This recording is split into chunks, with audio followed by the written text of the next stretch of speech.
একটা সময় ছিল যখন চাঁদের ওপরে একটা রহস্যময় বন ছিল, যার নাম লুনা বন। সেই বনে বাস করত রং বেরঙের এলিয়েন পাখিরা। তার মধ্যে ছিল একটা ছোট কাকাতুয়া নাম কাকো, যার গলা ছিল সোনার মতো মিষ্টি।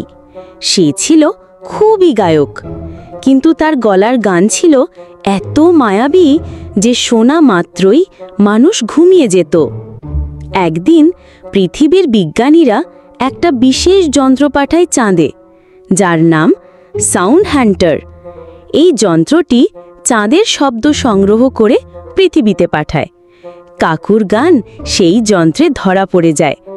পৃথিবীর এক স্বার্থপর রকস্টার নাম ডিজি জ্যাক সেই গান চুরি করে নিজের নামে চালিয়ে দেয় এবং সে রাতারাতি বিখ্যাত হয়ে যায়। এদিকে কাকু তার গলা হারিয়ে ফেলে। সে আর গান গাইতে পারে না। তার কান্নায় লুনা বন শুকিয়ে যেতে শুরু করে। সব পাখি বিষণ্ণ হয়ে যায়।